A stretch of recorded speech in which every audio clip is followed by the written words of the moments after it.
that, Your Excellency, you will have honored all the 47 women reps, our chair lady being here. We will celebrate you for giving us that opportunity to celebrate these boys. I don't want to talk much because the guest today is the president. I would only want to thank you so much also for performing well as has been promised, and we also want to believe that even the next class is also going to perform very well. But finally, I still want to remind you, our boys, we are living in a world that is really changing very fast with so many doctrines and very bad teachings. And as a mother, I will keep on telling you, in this world, in this part of the continent, in this part of the world, our men, when it comes to matters love, our men love women. Our men never make love with men. Our men will love. Tuko pamoja. Tuko pamoja. So all those, kama ni kupendana, tunapenda madems. Sio mambo ya kupendana na maboys. May the Lord bless you. May the Lord keep you. Long live Thika High. Asanteni. Makofi ya Mama County. Anasema ukipenda unapenda huyo mdem, si ndio? Asante sana. Thank you very much, Mami, for the word of encouragement. Allow me now to welcome PS Bitok. PS, welcome. Thank you very much. You make your remarks as we move.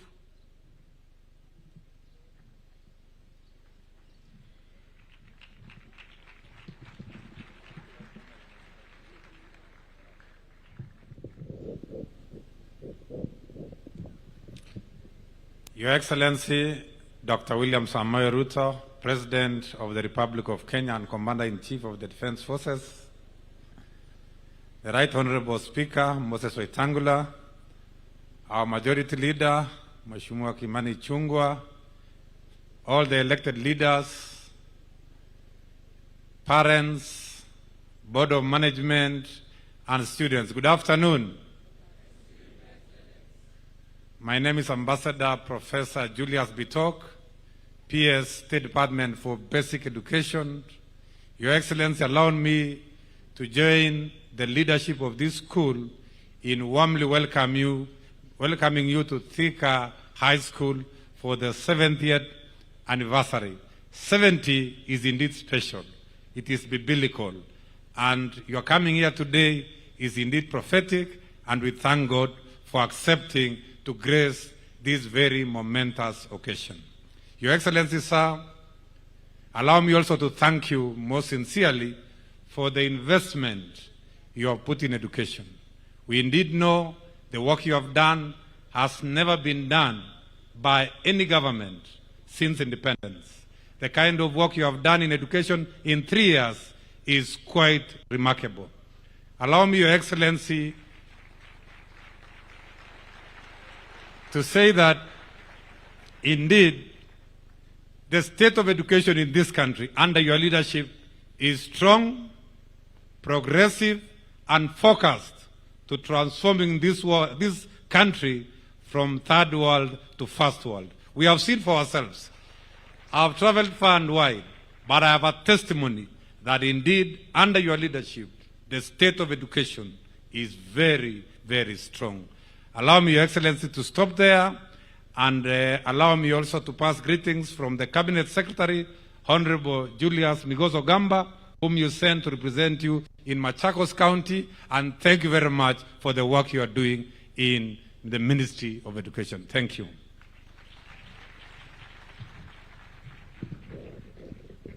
Thank you very much, PS. You know, when our woman representative said Thika High School usually produce gentlemen like our crack, I also remembered there is another gentleman called Moses Kuria. If those are the leaders we are going to have in the future, Thika High School ni power kabisa. Thika High School power. Thika High School power. Simuski power. Thika High School power. Asante sana. Let me take this opportunity now to welcome the Majority Leader at the National Assembly, who also introduced my colleagues who accompany me to come here to Thika High School to make Thika High School a better place. Welcome, Majority Leader. Thank you.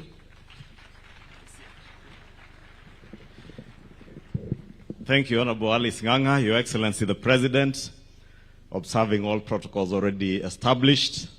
Your Excellency, allow me first to introduce the members of Parliament who have accompanied the area member of Parliament, and also to join our clerk to the National Assembly, who we work with in Parliament. And allow me to ask them to just be of Parliament. From the far left, we have Honorable Jane Kagiri, the women rep for Laikipia County, and a friend of Thika High School.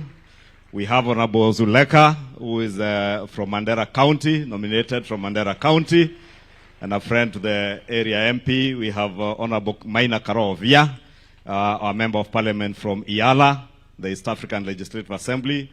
Honorable Mokami, mama wa county from Nyeri County, ako hapo.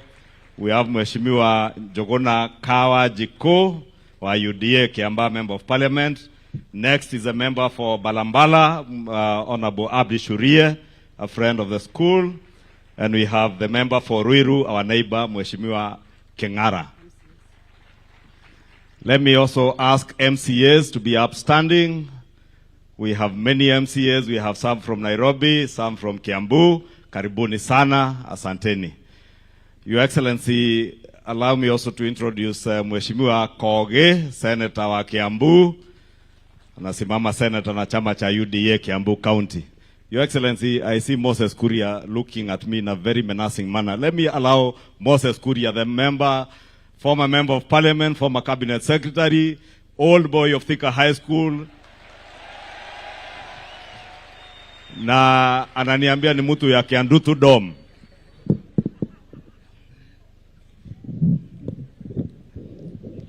Your Excellency, the President of the Republic of Kenya, leaders present, Wazito wa hai hai. Wazito wa hai hai. Your Excellency, we are very honored to have you today on the day that this school celebrates 70 years. For those 70 years, I have been associated with this school for half of that time, because I entered this school 6 years ago, and I left this school 35 years ago. And after that, I proceeded to the University of Nairobi for a Bachelor of Commerce degree. And after that, I had a checkered career in banking, locally and internationally. And I became a member of Parliament for 2 terms. I became a cabinet secretary. I became a presidential advisor right from this school. And that is testament that indeed education gives every child an opportunity. Your Excellency, the motto of this school is very significant for me today. Abundant life. Abundant life. And I want to tell these sons of mine, these young, gallant Kenyans, indeed, we have a choice. A choice between believing that there can be abundance in life and the other choice of falling victim to negativity and believing that things are very bad and there is no hope in life. Between the young man, the 2 young men I have seen operating a robotics machine right from this school, and the negativity that we see other people feeding to our young people, I want to appeal to you, my sons, young people of this country. We have a great country. We have a great future. We have great hope. And if from this school we have doctors, engineers, future robotics engineers, specialists, why would we fall victim to negativity, to believing that the future is not bright? When, Your Excellency, we were being taken through a map of this school, there was one thing that you saw. You saw the domes. We have got the domes on this side, and we have got domes on the other side. We call them Kiandutu. And I was in Zoya house in Kiandutu. Zoya hoy! That is my house. And I have agreed with the principal, Mr. Muraya, that I will read the other former Nzoia or old boys, where we are going to finance the modernization of our dome, Nzoia Dome. Finally, Your Excellency, finally, you have to save me today. Some 2 months ago, I was with you at Alliance High School. And my very good friend, my brother, Kimani Ichung'wah, kept telling you that he went to Alliance, and me, I went to a polling center. And you've been taken through the map of this school. I want you to confirm, Your Excellency, that you've not seen anywhere there's a polling center here. And save us from the kiburi of one Kimani Ichung'wah. Long live Thika High School. Asanteni sana. Thank you.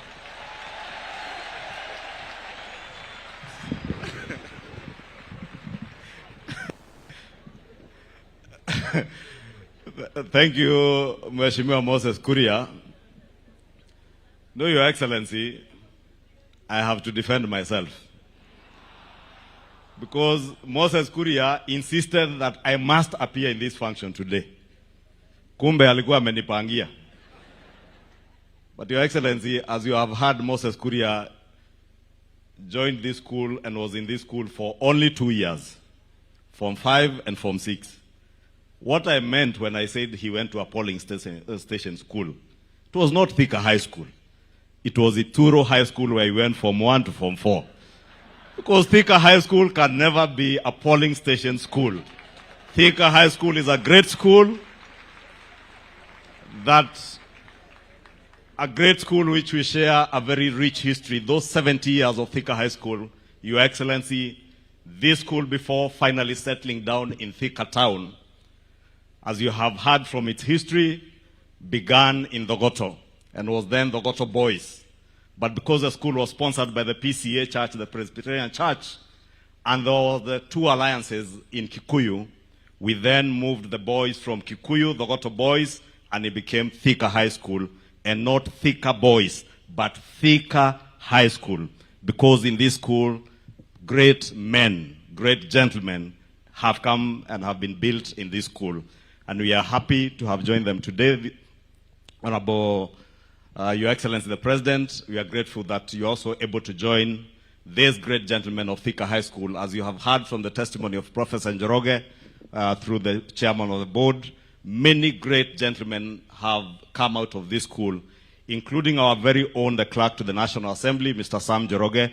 And Sam, let me ask you to be upstanding, because through the efforts of Sam Njoroge, who we work with in the National Assembly, he has mobilized very many of us to come back and give back to the school that many of us never had the opportunity to come to, but which he attended as a young man before moving on to the university and becoming the clerk to the National Assembly. And through his efforts, Your Excellency, let me report, the Speaker will be announcing part of the efforts as colleagues to Clerk Njoroge. We have made as members of Parliament to help in contributing towards the modernization of this school, so that we may also have a hand in the modernization of this school, because, as I said, it is a great school that has immensely contributed to the growth, not just of Kiambu County, but our nation, Kenya. Your Excellency, too, let me say that we are indeed privileged that in Kiambu County, we have not less than 9 national schools, and we have the highest concentration of national schools in this county. And we do not take it for granted, Your Excellency, as you heard. Before today, the last sitting president to set foot in this school was 30 years ago, when former President Daniel Arap Moi visited this school, just 30 years ago in 1996, just ahead of the 1997 elections, which President Moi moved on to win in the 1997 elections. Your Excellency, I don't want to say much. 30 years later, you visit Thika High School. A year before the elections, afikiri hapo pengine tutajijazia. Si tutajijazia hapo pengine?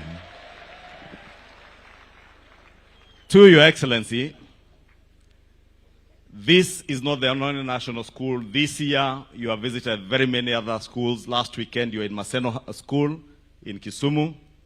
You have been to the Alliance. You have been to Limuru Girls. You have been to Miri Hill. You have been to Mangu High School. And we do not take it for granted that you have visited in 3 years of your presidency many of our national schools, not just in Kiambu County, but across the nation.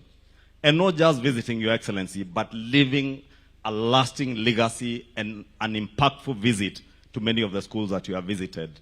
We do not take it for granted that following your ascending to the office of president, many of our national schools have benefited from infrastructural development projects, and many schools in our country. Your Excellency, when I listened during the service as we sang the song Pressing On and Standing on Higher Ground, I said how we feel challenged, and I want to challenge Your Excellency to remain on that higher ground and stand on higher ground. There are words in that song that says that you will stand on higher ground. Those Satan's darts will be hurled at you. Remain firm on that higher ground. Your Excellency, when you took over the reins of leadership of this country, our education sector was not on the verge of collapse. Our education sector had virtually collapsed. We were not certain what would happen with CBC. Many of our public universities were closing down. We were not certain whether the children who are in grade 9 would proceed to JSS in primary school or in high schools, Your Excellency.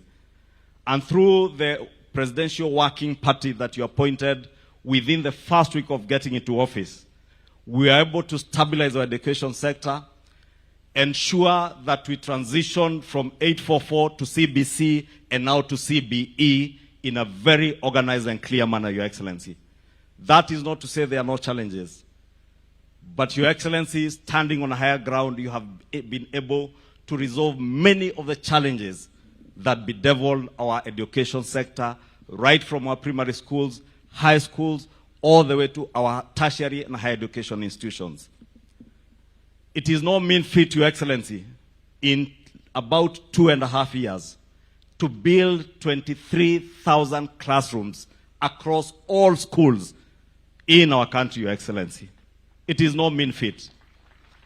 We do not take it for granted, Your Excellency, that at a time when we knew JSS students were getting to their schools without laboratories, you have invested hundreds, actually billions of shillings in ensuring that we have classrooms, we have laboratories, we have dining halls, we have classrooms adequate to ensure that no child in Kenya is left behind. Your Excellency, I have chaired the Budget and Appropriations Committee in the National Assembly in the last Parliament when you were Deputy President. And you know, Your Excellency, and the PS is here. And we have not shied away from stating the fact that over the years, for the last close to 12 years, we would underfund our education sector, and especially in terms of capitation to our schools, and that is why many schools were lagging behind in terms of development and being able to offer the services that they should be offering.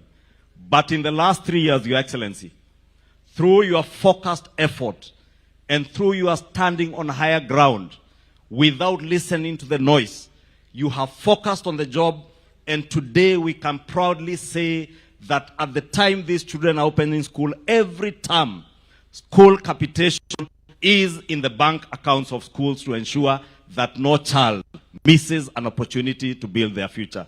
We must thank you, Your Excellency, and we do not take it for granted. I know many naysayers have said many things about your education sector. That is why I want to encourage you, Mr. President, from the words of that song, pressing on, keep pressing on, stand on that higher ground. Even as Satan's darts are hurled at you, remain focused on the transformation of our country, because you are securing the future of our nation through your massive investment in our education sector. I don't want to say anything more than that, Your Excellency. Today is a day to celebrate this school, celebrate those 70 years of blessings, blessings to many young men through this school, and also a blessing to these ones who are here with us today, who are looking up to you and up to us as their leaders to secure their future through investment in education. With those many remarks, Your Excellency, it is now my honor to invite our Speaker of the National Assembly, the very right Honorable Speaker Moses Masika Wetangula to come make his remarks and welcome you. Thank you, Honorable Speaker. Karibu. Tumpigia makofi Speaker wetu.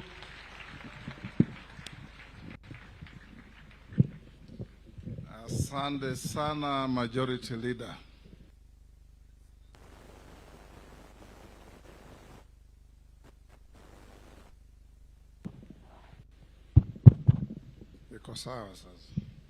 Your Excellency, our President of the Republic of Kenya, church that sponsors this school, led by Mzee Gadanju, area Member of Parliament, Madam Alice Nganga, our MPs present, invited guests including parents and our students. I'm invited here by my clerk of the National Assembly, Samuel Njoroge, who is an old boy of this school. A very hard-working man, very amiable, very focused, full of trust. When he invited us to get together, Your Excellency, as members of the August House, to support this cause, tulisema lazima pia tuchanuke, tukuje, tuungane na yeye. Kwa sababu Samuel Njoroge has been at the centerpiece of each and every activities across the country, helping our members of parliament. I was visited after the visit to Your Excellency at State House by my distinguished learned junior, Kamodo Waiganjo, Senior Counsel, and the chair of the school, and they asked me to join you today, and that was in company of my clerk. Education is key in life, is the great equalizer. Whether a boy in this school is from Kiandutu village or from Thika Greens, when you cross the gate into this school, you are at par. And the content of what you get from here determines what you will be in life. So we encourage you, the students, that for all these alumni members, the leadership of the sponsoring church, and above all the head of state, to come here and join you in celebrating your 70th anniversary, but more importantly, to engineer the renewal of the school, is a very, very important event in your lives. We've gone round, we've seen the school facilities, and I now understand why Njoroge has been so passionate about the renewal of this school. And we will be the champions alongside everybody else in helping this school in its renewal. Your chairman counted here many, many achievements from your alumni. And I can say Professor Macharia, the chair of Equity Group and a professor of ENT from this school, was my yearmate at the University of Nairobi. And at that time, we used to tease him that he came from a school in the middle of nowhere. But now we can see Thika is at the center of everywhere, on its highway to become probably our next city in Kenya. This school was also famed, I don't know if it still is now, when I was in a school greater than Kimani Ichung'wah School, Friends School Kamsinga. We were the national football champions, and Thika High School was then a serious contender to that title. We used to play together, and yours truly here was the striker of my school, Friends Kamsinga. So I come here to encourage the leadership of schools, and I see the peers here, that through extracurricular activities, we should have students from across the country going out there to realize and appreciate and know that this country is a cocktail of communities, is a cocktail of individuals, is a cocktail of great men and women that form the family called Kenya. And encourage everybody that whoever engages in tribal bigotry, in the exercise of public leadership, should have no space in our country. Because in this country, everybody from Moyale to Vanga, from Namanga to Lamu, we belong to one family called Kenya, under one leadership, with a common destiny, a common vision, and above all, with a duty to ensure that our children grow into responsible, productive citizens of this country when they take the space that they deserve. I don't want to say too much. I want to encourage the leadership of this school that with a school such as this, in the middle of the town, with huge land facilities, we dream of a day when this school should have not less than 10,000 students, so that everybody who can have an opportunity to come here with your proven record is on the highway to somewhere in academia and in the growth of our country.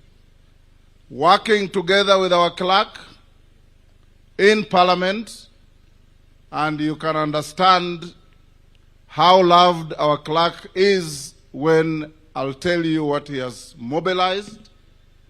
Parliament has been able to put together, and I'm only a courier of that effort, although my contribution is also generously there. We have been able to put together 12 million Kenya shillings for this school.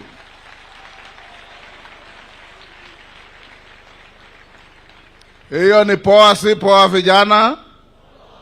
Ni noma si noma? We have put together 12 million shillings.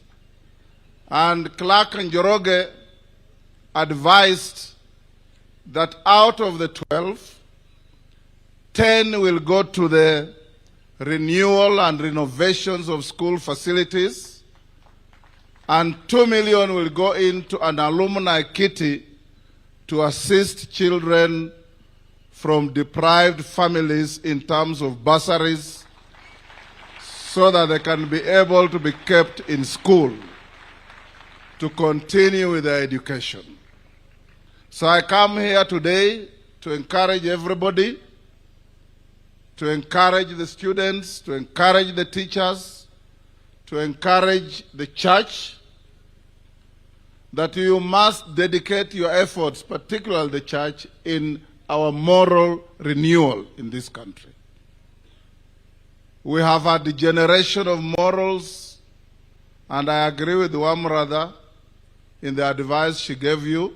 I don't need to repeat it, that let's grow up as children, God-fearing, respecting your parents, doing your homework, and engaging in productive life to assist the President in taking this country to Singapore.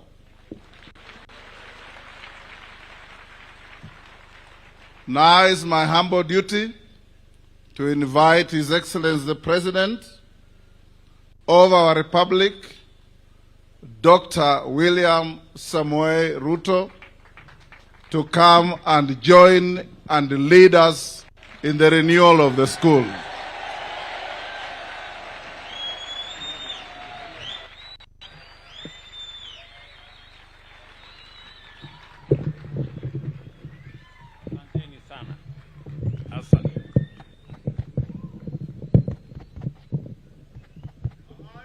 Asanteni sana.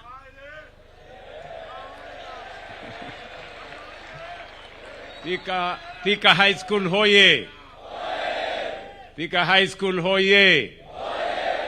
Good afternoon. Good afternoon. Asante sana. Tafadhali ketini. Thank you.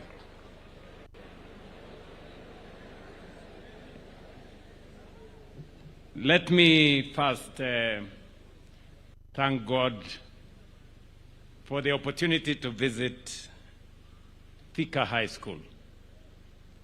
I am informed that the last time there was a head of state in this compound was 30 years ago. But I'm very proud to be the second head of state to be in Thika High School. And I want to confirm that Thika High School is a great school, deserving a visit from the head of state.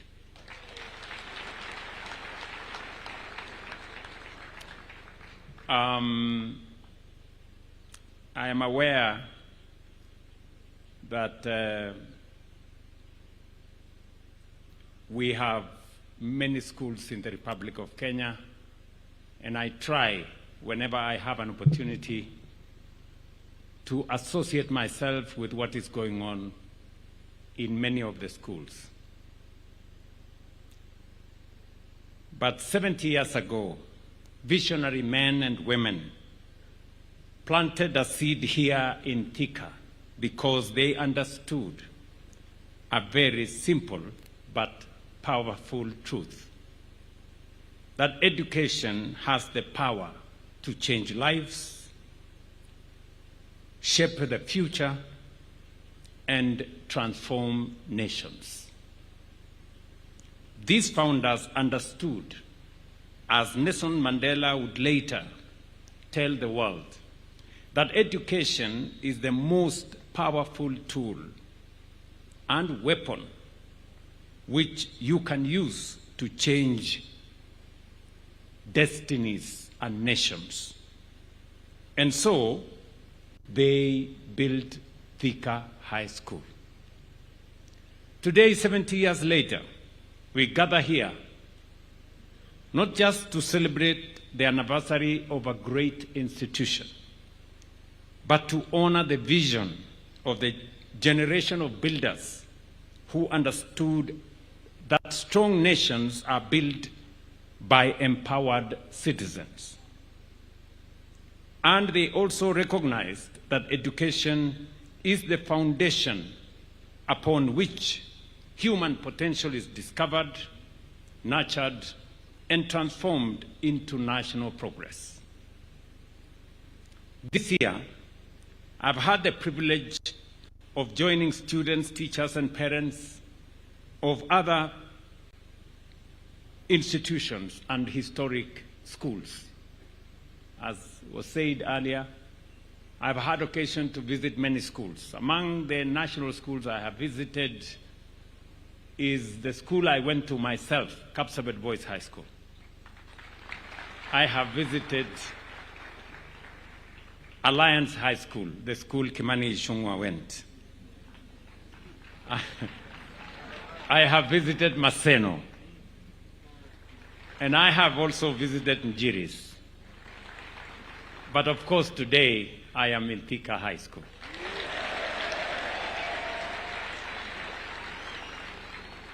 A school with a distinguished history, Each of these institutions tell us something important about Kenya.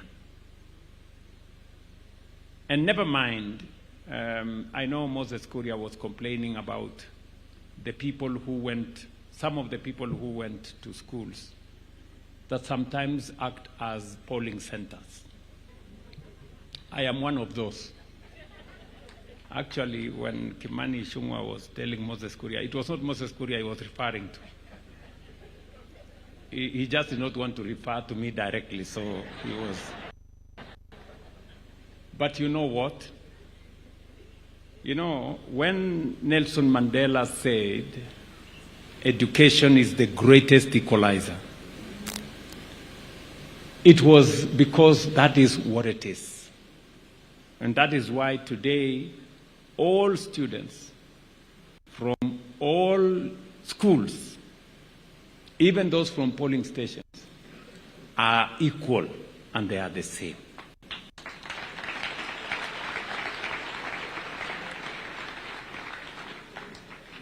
Alliance reminds us of intellectual excellence and leadership. Kapsabet Boys reminds us of resilience, discipline, and social mobility. Maseno reminds us of deep historic roots of our republic. Thika High School reminds us of something very important.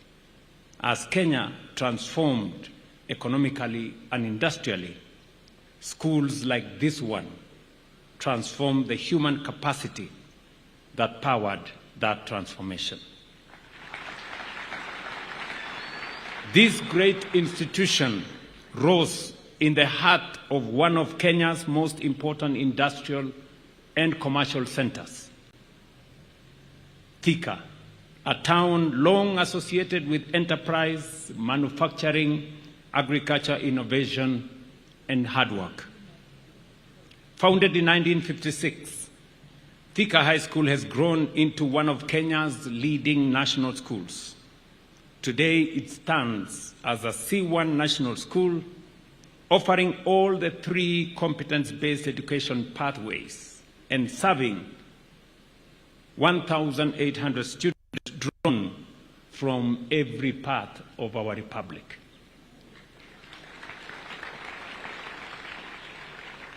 This growth reflects the trust generations of Kenyan families have placed in this institution.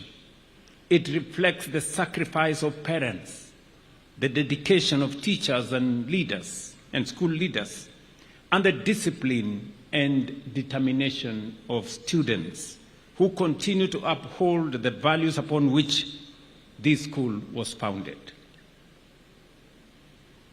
As I listened to Terence, the chairman of the school council, I was very, very impressed about his confidence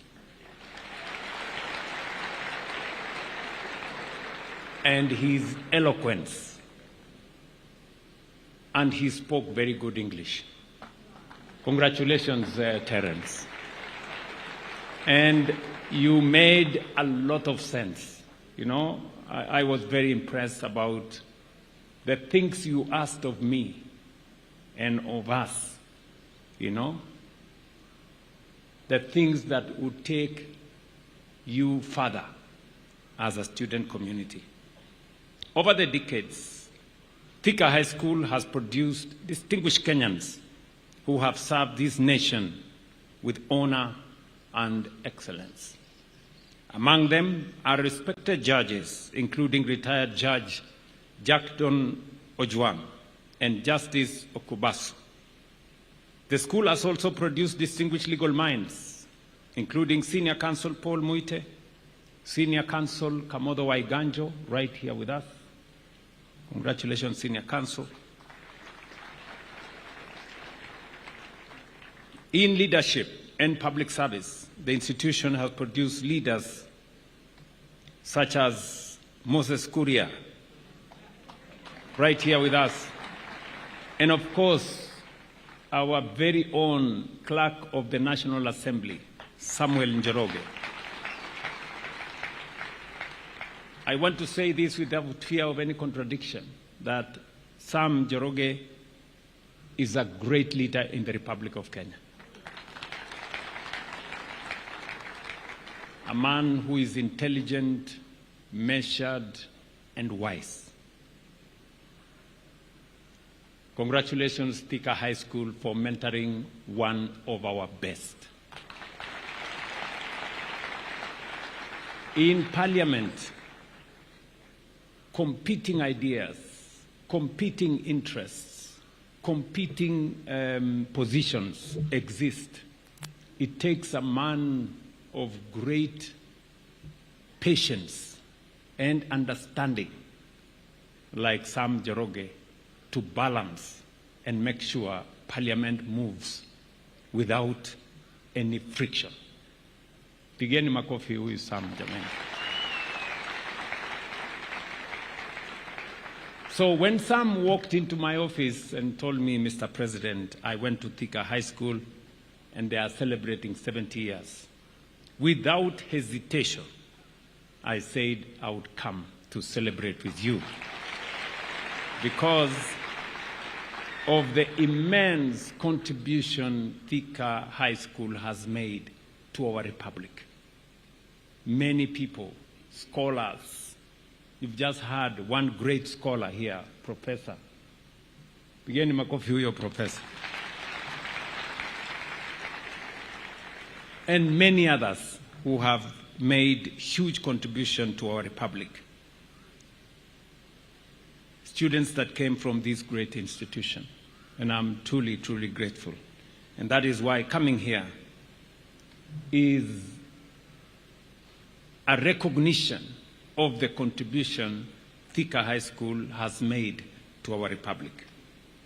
All these men, scholars, legal minds, business people, public servants, have come from different generations and professions, but they share one thing in common: the foundation that was shaped by Thika High School.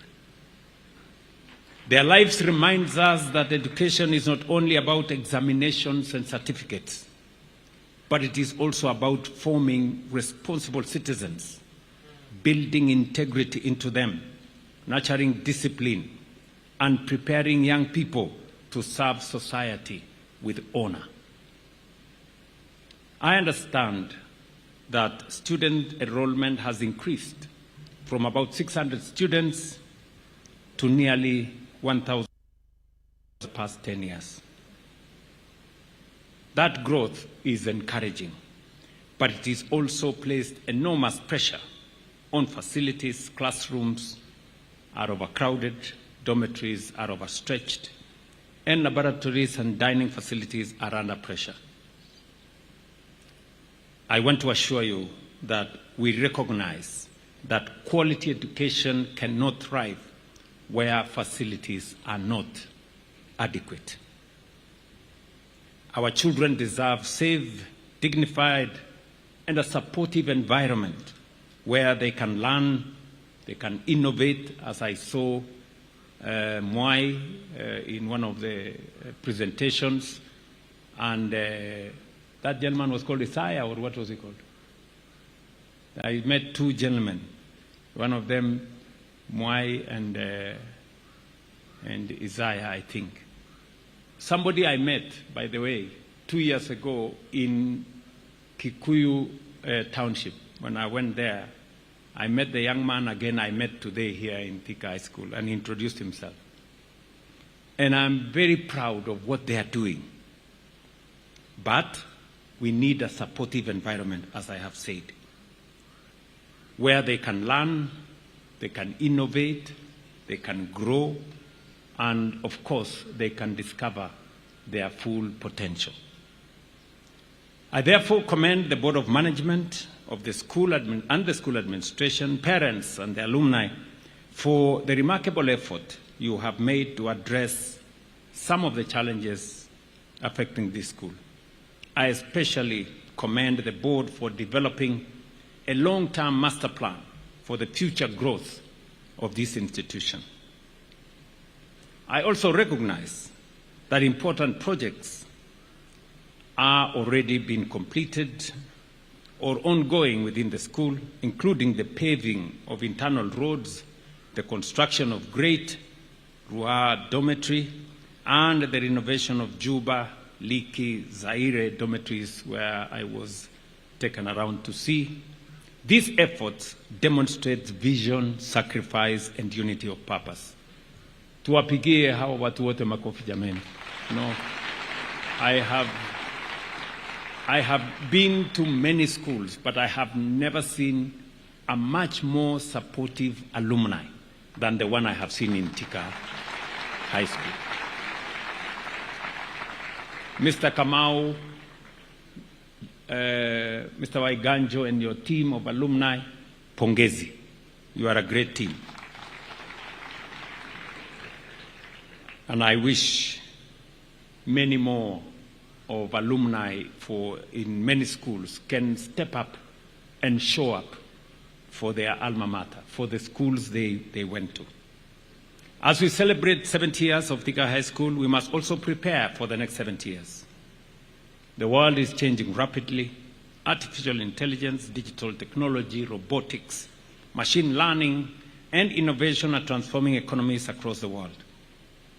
Through the competence-based curriculum and training system, our schools must therefore prepare learners not only to pass examinations, but also to solve problems, create opportunities, drive innovation, and compete globally. I am therefore encouraged by the school's vision to establish a modern sports, performing arts, and digital learning center that will support coding, robotics, artificial intelligence, machine learning, and talent development. This vision aligns very directly with Kenya's future. And this is because the future economy will reward not only knowledge, but also creativity. Not only credentials, but innovation. Not only information, but problem solving. This is why the government of Kenya supports for education is not treated as an expenditure. It is an investment in the future workforce, future leadership, and future prosperity of our nation. And I am very happy while in this Thika High School, having worked with many actors, we have progressively sorted out the challenges that we had in this education sector. You all remember, 3 years ago during the campaigns, there was huge confusion. There was a big problem in the education sector. Parents were not sure what CBC was going to present to them. They were not sure whether junior school was going to be here or there. The transition was not clear. The curriculum was not clear. But as I stand here today in Thika High School, I can confidently say our education is on very sound footing, without fear of any contradiction. There were 4 serious challenges that were facing our education system. There was a challenge with CBC, there was a challenge with classrooms, there was a challenge with teachers, and there was a challenge with funding. 4 serious issues. And we have tackled each and every one of them systematically.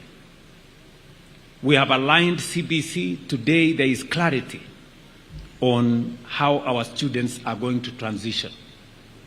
We have improved the education system. I am a very solid believer in competence-based education because it gives all our children equal opportunity. There are children who are good in STEM subjects. There are children who are good in arts. And there are children who are good in the humanities. the past, we treated all these students the same, and we disadvantaged some students who are gifted differently. And that is why our education system for a very long time produced too many failures. Because we had a system of one size fits all. But that is not the reality. Today we have different pathways. The competence-based education gives us opportunity to have different pathways. 70% of our students are, 60% actually, 60-something% are on the STEM pathway. We have now the other students on different pathways. And we are now putting in place infrastructure so that all our children become winners. And we avoid a situation where we create failures out of talented people. I am very proud of what has been done over the last 3 years. Focus is no longer 100% on passing one examination. All your learning experience from early classes account for your ultimate mark as a student. We have now made examinations not a life and death issue, not an all or nothing issue. Exams now are part of our learning experience. So we have sorted out the issue of competence-based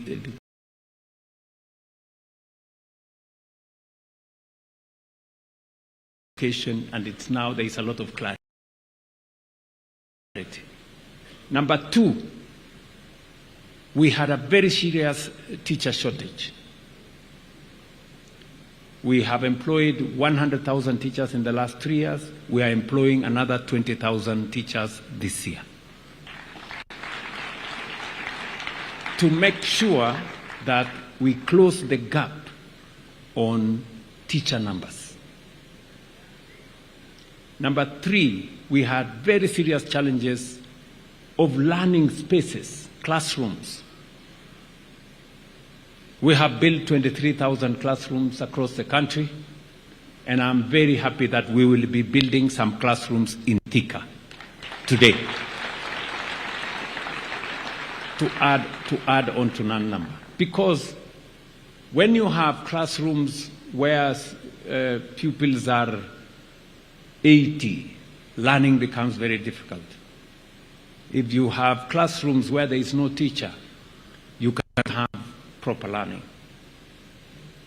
And number three, we have sorted out the challenge we had with funding. As was said earlier, we had capitation. We talked about numbers that we did not achieve. Even some of the resources came late. And that is why we have made a deliberate decision that every term, before the term opens, money for teaching arrives in school before the students come to school, so that we make sure that our teachers and the management of schools have the resources to teach our children. We have also made sure that all our universities now have adequate resources. And it is the reason why I did ask Parliament to increase the resources going to education. In the last 3 years, we have increased the resources going to education from 500 billion to 702 billion this year. And in the budget we are proposing this June, we want to take it to 767 billion shillings to make sure that all our learners have adequate resources to be taught. That is, and we have not done this as an afterthought, and we have not done this randomly. We are doing it because if Kenya is to catch up with our peers who left us behind and became first world countries, we must invest in education. They invested in education, we must do the same or even do it better. That is why yesterday we chartered another 2 strategic universities. We gave charter to Kenya Advanced Institute of Science and Technology at our Concert Technopolis as a chartered university that is going to take on board master's students, because we need to develop a higher category, a higher caliber of scientists in Kenya. Yesterday also, we chartered Kenya Medical Research Institute, KEMRI, as a university.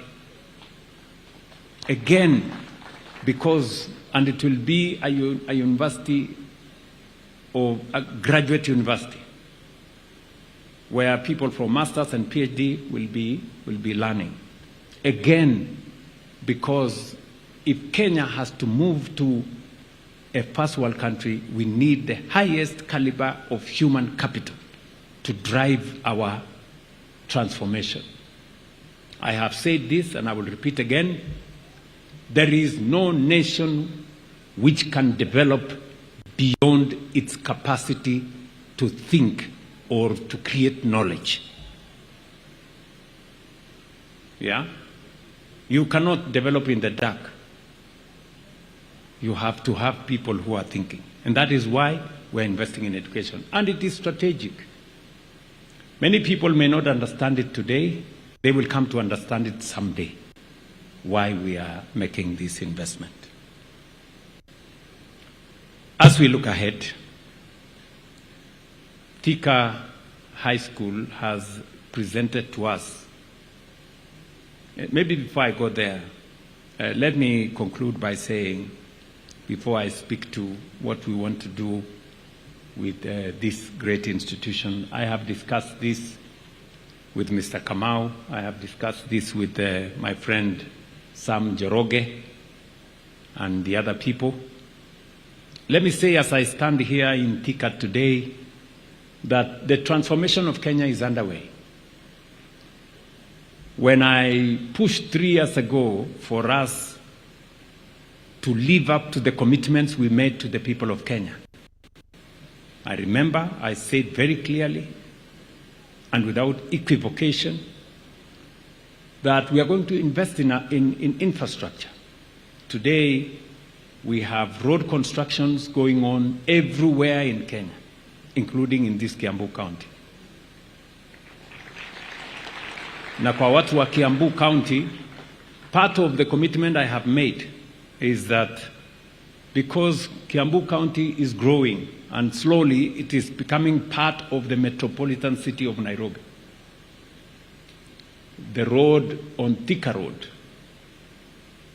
we need to expand Thika Road and provide an express way from here.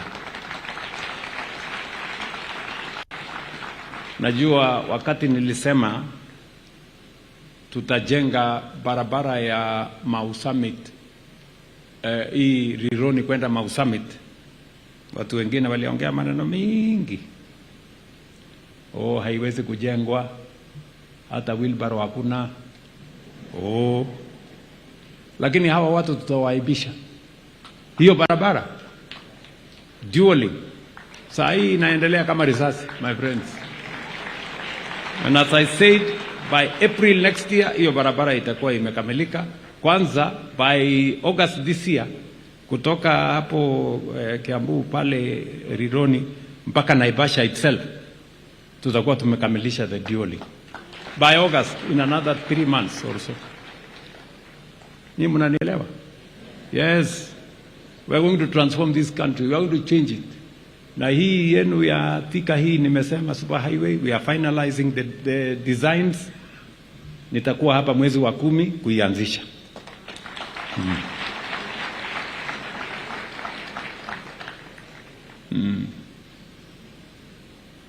That is how transformation is going to look like.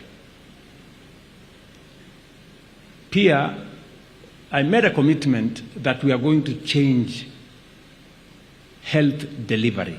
It is not possible that 60 years after independence, health is still a preserve for those who have jobs, those who have the means, and those who have money. Health, according to our Constitution, Section 43, health is a right to every Kenyan, irrespective of their social, political, or religious standing. It cannot continue to be a privilege for those who can afford. And that is why we have rolled out universal health coverage. We've discussed universal health coverage for almost 30 years, but I made a determined push. And I want to thank Parliament. They worked with us. And today, as I stand here in Kiambu County, for the last 1 year and 14 months, we have paid 8 billion shillings for health delivery in Kiambu County. We have 1.38 million people registered out of 2.4 million people in Kiambu County. 1.8 million, 1,386,000 people are registered. And the registration is going on. And I want to assure you that shortly we will have universalized delivery of health. We have discussed this for many years, but I decided that I am the person to actualize. It's not been easy, but it's doable. Also, we did agree that we are going to change our nation by making sure that we are deliberate and we are intentional about creating jobs. Today, as I stand here in Thika, if you look just here next to this school, we have a huge block of affordable housing right here. In Kiambu County alone, sikizeni bana, in Kiambu County alone, we are spending 60 billion shillings. In Kiambu County alone. We are building 17,000 housing units. We are building 35 markets. We are building hostels for 20,000 students in Kiambu County. It has never happened before. That's the reality. Sasa mtajipanga tu na hapo. Alafu saa zingine unasikia kuna viongozi sijui akili wanatumia ni gani, wanasema ati watasimamisha hiyo kazi yote. Yani nashangaa Kenya taendelea namna gani? You know, friends, the transformation of a nation, ati ati hawana nini? Hiyo mmesema hapo. So, the transformation of a country requires focused, determined, courageous leadership. If our forefathers were not courageous, we would still be slaves of the colonialists. And if we are not courageous as leaders of this moment, we will continue to be slaves of underdevelopment. So, like our forefathers, we must gather the courage and transform our nation. And that, I am prepared to pay the price and lead from the front. Mpaka hii Kenya ibadilike. And I can speak about all the other things, but let me stop there. now say that I have seen, nimeona yale mambo yanaendelea hapa shuleni, pengine nisungumze kwa Kiswahili ndio pia wazazi wetu tuwe pamoja. Tumekubaliana ya kwamba, nimeambiwa na mwalimu huyu Bwana Muraya, amesema hawa wanafunzi wetu wako kwa darasa, wanafunzi karibu 60 wanafinyana ndani ya darasa. We need to decongest. So mimi nitaanza na mimi mwenyewe. Mimi mwenyewe nitamobilize my friends, na tutawajengea madarasa 35.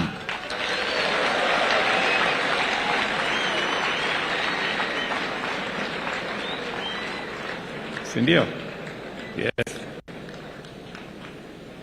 Mimi mwenyewe na my friends tunaenda kutafuta maybe 50 million hapo, tujipange tukuje tujenge hiyo madarasa. Na hiyo kazi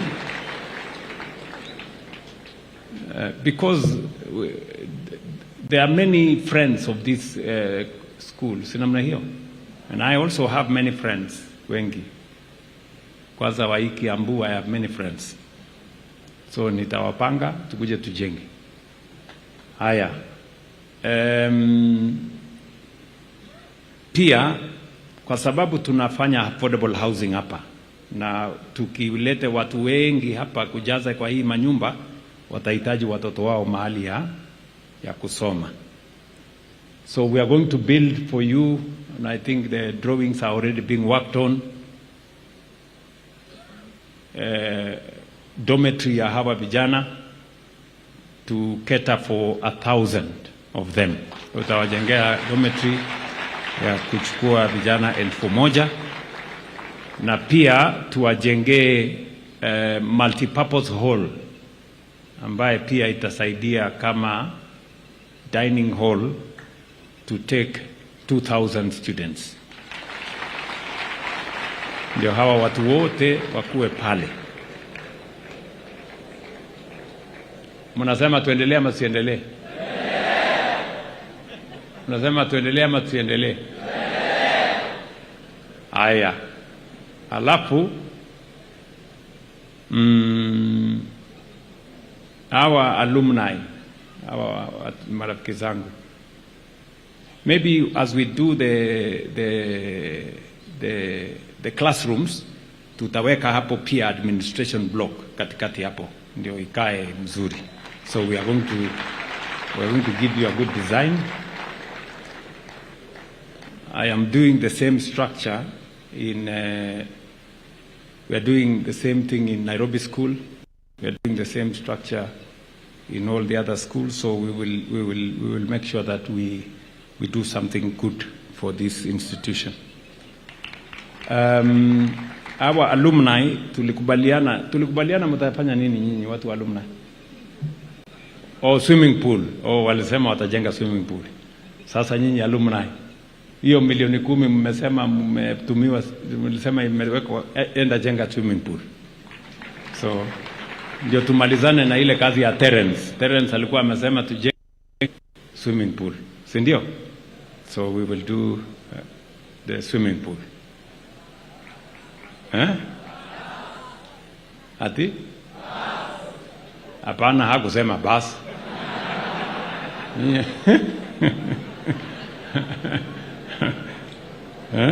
Hakusema basi.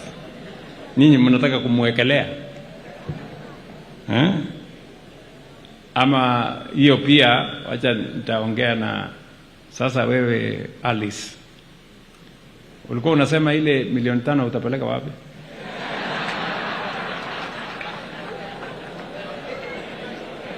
Haya, wacha huyu Alice, hiyo milioni 5 nitakuongezea milioni 5 ingine ununue basi ya hawa vijana. Ndio. Na nyinyi hii basi mnauliza mnataka kwenda wapi? Mnataka kwenda wapi?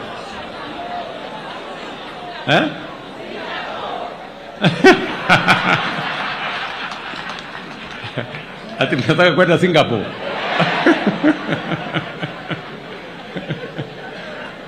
Oh my goodness. Okay.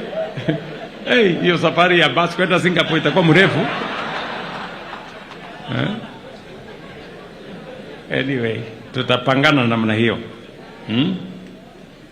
So, alafu kama kuna kazi ingine itakuwa imebaki hapo. What did Terence, what was the other thing, Bwana Terence? You had said what? School band. Yes, alisema kwa sababu sasa tuko na pathways tofauti. School band. Sasa nitapanga mambo ya school band mimi mwenyewe. Ninunue. Lakini mko na mwalimu ya kuwafundisha vile ya kupiga tarumbeta na hiyo vitu vingine? Mko naye? Ndio huyu. Very good. Sasa wewe nitakutafutia tarumbeta kubwa sana. Na hiyo vitu vingine na hiyo madoido hiyo yote. So Sam Njoroge utanifuata, nitakutafutia 500,000 uende upange hiyo watu na hiyo band. Nunue vile vitu yote ya band. Ndio boss.